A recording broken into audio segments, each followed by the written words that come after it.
রাজ্য সড়কের পাশে থাকা নয়নজুলি থেকে মহিলার ভাসমান মৃতদেহ উদ্ধার ঘিরে চাঞ্চল্য ছড়ালো নদিয়ার শান্তিপুর থানার মুন্সিরপুল এলাকায়। আজ সকালে পথচারীরা এক মহিলার ভাসমান মৃতদেহ দেখতে পেয়ে আতঙ্কিত হয়ে পড়েন। এরপর চাঞ্চল্য ছড়ায় গোটা এলাকায়। যদিও পরবর্তীতে মহিলার খোঁজ পাওয়া যায়। ঘটনাস্থলে উপস্থিত হয় ইনসান শেখ নামে এক যুবক। তিনি মৃতদেহের পোশাক দেখে জানান মৃত মহিলা তার বোন। যুবকের দাবি, মৃতের পোশাক দেখে তিনি বুঝতে পেরেছেন সেটি তার বোন। বাড়ি শান্তিপুর সাতভাইপাড়া এলাকায়। মৃতার নাম আমিনা খাতুন। আমিনা বিবাহিত ছিল, তবে তা দীর্ঘস্থায়ী হয়নি। যদিও আমিনার মানসিক সমস্যার জন্য প্রায়ই বাড়ি থেকে নিখোঁজ হয়ে যেত আমিনা, তবে সেক্ষেত্রে দিনের শেষে বাড়িতে ফিরে আসতো। দুদিন আগে হঠাৎ বাড়ি থেকে নিখোঁজ হয়ে যায় আমিনা। পরিবার ভাবে আবার ফিরে আসবে, কারণ এর আগে 3 বার এমন ঘটনা ঘটিয়েছিল আমিনা। তাই শান্তিপুর থানায় কোনো লিখিত অভিযোগ করেনি পরিবার। যদিও আজ সকালে বোনের এই অবস্থা দেখে হতবাক তারা। তবে কিভাবে মৃত্যু হলো তা অজানা। ঘটনার খবর পেয়ে ঘটনাস্থলে শান্তিপুর থানার পুলিশ এসে মৃতদেহ উদ্ধার করে ময়নাতদন্তের জন্য নিয়ে যায়। মৃত্যুর আসল কারণ জানা যাবে ময়না তদন্তের পর বলেই জানায় পুলিশ সূত্রে। পৃথিবীর 3 ভাগ জল 1 ভাগ স্থল, তাই পানীয় জলের অভাব নেই। কিন্তু বিশুদ্ধ পানীয় জল একটাই, বৃষ্টি অ্যাকোয়া। প্রতি ফোঁটায় আনে তৃপ্তি, মেটায় তেষ্টা। বৃষ্টি অ্যাকোয়া, বিশুদ্ধ পানীয় জল। কাগজ কলমে আছে আমিনা খাতুন। হ্যাঁ, কবে থেকে নিখোঁজ হয়েছিল? আজকে 3 দিন থেকে। কে হয় ওটা? আমার ছোট বোন। কি আজকে খবর পেলেন কখন? সকালবেলা করে। এটা কোন জায়গা? এটা মুন্সি। উনি কি মানে কোনো অশান্তি বা এরকম ধরনের কিছু? অশান্তি বলতে ওনার মানে মাথার ডিবেক ছিল। এর আগেও অনেক কবার আমরা এদিক ওদিক তুলে নিয়ে এসেছি। একবার কাল্লাঘাট থেকে নিয়ে এসে, একবার আরপাড়া থেকে তুলে নিয়ে এসেছি। বিয়ে থাওয়া হয়েছে না? বিয়ে থা হয়েছিল, কিন্তু সে ছেলেও এখানে থাকে না। আচ্ছা, আর এমনি সন্তান ছেলে মেয়ে না কিছু? না না, সেরকম কিছু না। তো কি মনে হচ্ছে, স্নান করতে গিয়ে তুলে গেছে নাকি কোনো আত্মহত্যা, কি মনে হচ্ছে? এই ওর মাথার ডিবেক তো এই মোমেন্টে তো। এমনি কোনো শারীরিক যন্ত্রণা ছিল, যে রোগ টোগ অনেক বেশি কিছু? হ্যাঁ, রোগ তো ছিলই, মানে ও আবার খিঁচুনি ছিল, বুঝলেন তো? আচ্ছা, তো আমাদের কাছে এমনকি ডাক্তারের প্রেসক্রিপশন পর্যন্ত। উনি স্নান করতে যায় কোথায়? আগে স্নান করতে বলতে বাড়িতেই স্নান করে। তাহলে এখানে কি কারণে আসছে? মাথার ডিবেক হলে যা হয়ে থাকে। বুঝলেন? এই রাস্তার পাশে এখান থেকে তো যাওয়ার উপায় নেই ওখানে যেখানে ছিল। তাহলে এখানে 3টে পুকুর আছে শুনলাম। কি মনে করছেন? কি মনে করছি বলো তো, এবার আপনাকে তো বললাম যে মাথার ডিবেক, একটা মানুষের মাথার ডিবেক হলে কেমন হয়। এবার ধরুন সে এদিক ওদিক যাবে, আমরা বহুত জায়গা থেকে বহুতবার নিয়ে। এর আগেও হারিয়ে গিয়েছিল? এর আগেও অনেক, একবার আরপাড়ায় ছিল, একবার কাল্লাঘাটে ছিল। কত বয়স ওনার? আমার 20 বছর। 20 বছর হবে। আর ওনার বিয়ে হয়েছে কোথায়? ভোলাডাঙ্গা হয়েছে। জামাইয়ের নাম? খরচ সে।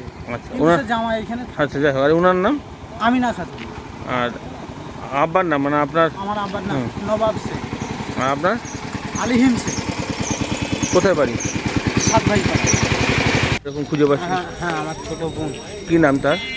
আমিনা খাতুন, কাউচে আমিনা খাতুন, আর ডাকে আমরা সালিমা। আচ্ছা, কবে থেকে নিখোঁজ? উনি কি বিবাহিত না অবিবাহিত? বিবাহিত। ও বিয়ে হয়েছে কোথায়? বিয়ে হয়েছে ভোলাডাঙ্গায়, ওর মামার বাড়ি, মানে আমার ওই জামাইবাবু মামার বাড়ি।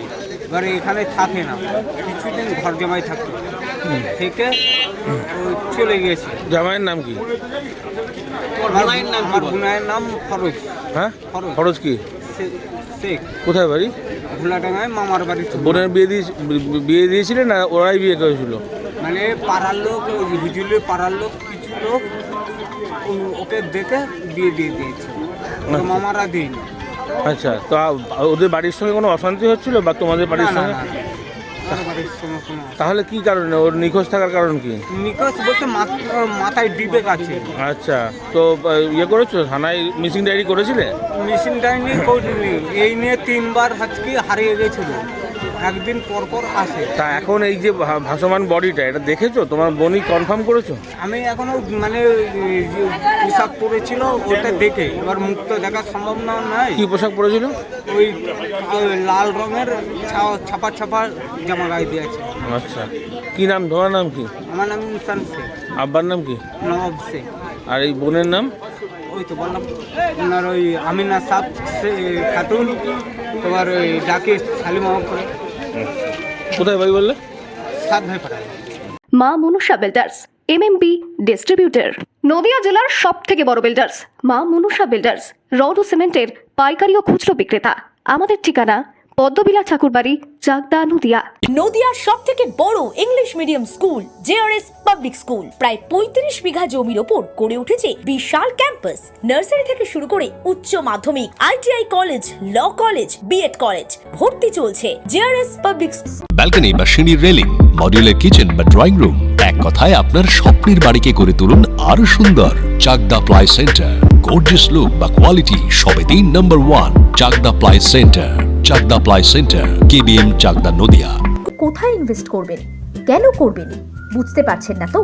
সঠিক গাইডলাইন পেতে আজই আসুন নদিয়ার চাকদাতে নিবেদিতা প্রাইভেট লিমিটেডে। Nivedita private limited, marketing and distribution service. Chakdah aluminium centre, ply, কাঁচ, laminates, kitchen fittings, door lock, window ও অ্যালুমিনিয়ামের খুচরো ও পাইকারি বিক্রেতা। Chakdah aluminium centre, Purbalalpur 50 number রেলগেটের পাশে, চাকদা, নদিয়া। হোমওয়ার্কটা করেছো? হ্যাঁ স্যার। এ বাবা, ভুল করেছো কেন? চোখে কেমন ঝাপসা দেখছি, লিখতে আর পড়তে খুব সমস্যা হচ্ছে। চাকদার মডার্ন অপটিক্স থেকে ভালো চোখের ডাক্তার দেখিয়ে নাও। প্রতিদিন প্রকৃত চোখের ডাক্তার ও দৃষ্টি বিশেষজ্ঞ মডার্ন অপটিক্স, চাকদহে। স্যামসাং, জিও, রিয়েলমি, নদিয়ার একমাত্র অথরাইজড ডিস্ট্রিবিউটর ঘোষ কমিউনিকেশন, থানার মোড়, চাকদা, নদিয়া।